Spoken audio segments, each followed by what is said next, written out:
भीष्म पितामह ने पिछले जन्म में किया था यह पाप, इसलिए सहन करनी पड़ी इतनी पीड़ा। महाभारत के सबसे चर्चित पात्रों में से एक थे भीष्म पितामह। हृदय से दयालु, मर्मस्पर्शी, सदैव सन्मार्ग पर चलने वाले भीष्म पितामह को अपने आखिरी वक्त में इतनी पीड़ा क्यों सहन करनी पड़ी? पुराणों में बताया गया है कि महापुरुष होते हुए भी आखिर क्यों उन्हें इतनी यातनाएं सहनी पड़ी। यह सब उनके पूर्व जन्म के पाप का नतीजा था कि युद्ध में उनका शरीर बाणों से छलनी हो गया और उन्हें बाणों की शैया पर लेटकर अपना अंतिम वक्त गुजारना पड़ा। पितामह को इच्छा मृत्यु का वरदान प्राप्त था, इसलिए पूरा शरीर छलनी होने के बावजूद भी उन्होंने प्राण नहीं त्यागे, क्योंकि उस वक्त सूर्य दक्षिणायन में चल रहे थे। धार्मिक मान्यता के अनुसार जिस व्यक्ति की मृत्यु दक्षिणायन में होती है, उसे मरने के बाद नरक की प्राप्ति होती है। उन्हें पिता शांतनु से इच्छा मृत्यु का वरदान प्राप्त था, इसलिए वह इस गहन पीड़ा को सहन करते रहे और सूर्य के उत्तरायण आने के बाद ही प्राणों का त्याग किया। भीष्म पितामह के पूर्व जन्म के बारे में शास्त्रों में बताया गया है। शास्त्रों के अनुसार 8 वसु थे। एक दिन सभी 8 वसु वशिष्ठ ऋषि के आश्रम में गए।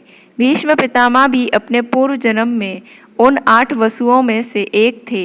उस जन्म में उनका नाम धोवसु था। धोवसु को आश्रम में बंधी हुई कामधेनु गाय को देखकर लालच आ गया। उन्होंने उस गाय को चुरा लिया और बाकी सभी वसुओं ने गाय चुराने में उनकी मदद की।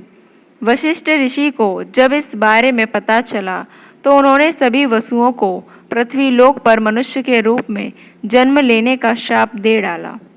सभी वसुओं ने ऋषि से अपने अपराध की क्षमा मांगी तो उन्होंने धोवसु को छोड़कर बाकी वसुओं को क्षमा कर दिया।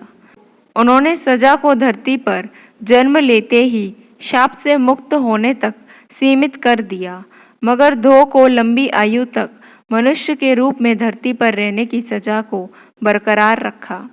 धो ने अगले जन्म में गंगा माँ के पुत्र के रूप में जन्म लिया। बड़े होकर उन्होंने युद्ध और शस्त्र कला की शिक्षा परशुराम जी से प्राप्त की। देवराज इंद्र ने उन्हें दिव्य अस्त्र प्रदान किए तो मार्कंडेय जी ने उन्हें चिरयौवन का वरदान दिया। महाभारत के युद्ध में पांडवों के प्रति उनका स्नेह विवाद की मुख्य वजह रही। वह रोजाना 10,000 सैनिकों और 1,000 घुड़सवारों को मार रहे थे, लेकिन पांडवों का वध नहीं कर पा रहे थे। दुर्योधन द्वारा लगातार दबाव बनाए जाने के बाद पितामह और अर्जुन के बीच युद्ध शुरू हुआ। भीष्म पितामह अर्जुन को भी अति प्रिय थे, मगर भगवान कृष्ण द्वारा दिए गए गीता के उपदेशों के बाद अर्जुन ने पितामह पर बाणों की वर्षा कर दी। उनका पूरा शरीर छलनी हो गया और वह गिरकर बाणों की शैया पर लेट गए।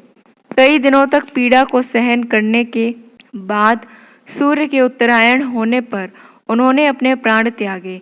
पूर्व जन्म के पाप के कारण उन्हें अपनों से ही युद्ध करना पड़ा और इस तरह का हश्र हुआ।